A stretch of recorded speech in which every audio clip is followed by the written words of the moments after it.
there are new developments in the shooting death of a woman by ICE agents in Minneapolis. A lot of major developments coming out of this story today. The Department of Homeland Security and local officials are giving different accounts of what happened that led to the death of 37-year-old Renee Good. On top of that, state officials say they're unable to access evidence collected by the feds. Protests connected to the shooting continue in the city, and some of them getting heated at times. The woman killed by agents, Renee Good, was said to be one of the kindest people, according to the people who knew her. Good graduated from ODU several years ago when her name was Renee Macklin. 10 on your side's Brett Hall now with reaction to the incident and her death. Brett.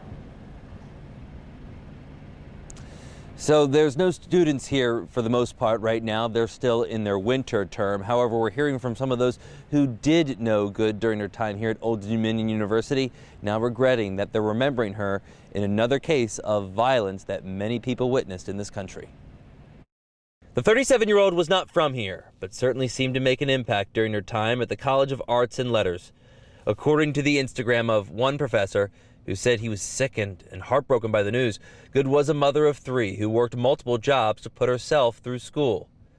An ex-husband of hers told the Associated Press Good had just dropped off her 6-year-old son at school yesterday and was driving home with her current partner when they encountered the group of ICE agents on that snowy street in Minneapolis. Today, Senator Mark Warner, as well as Congresswoman Jen Kiggins, say they hope to see an investigation. Criminal charges are warranted, so be it.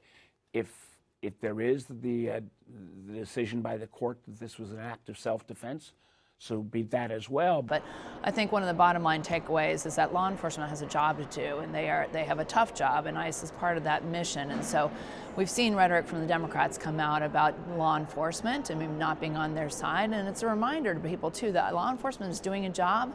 It's a tough job. We don't need to make it any tougher than them, so comply with law enforcement in those types of scenarios. Secretary of Homeland Security Kristi Noem doubled down again today, saying that Good was a part of an incident of domestic terrorism. Brian Hemphill, the president here at Old Dominion University, he says that everybody should be reaching out to their elected leaders to demand a return to civility. We're live at Old Dominion University. Brett Hall, 10 on your side.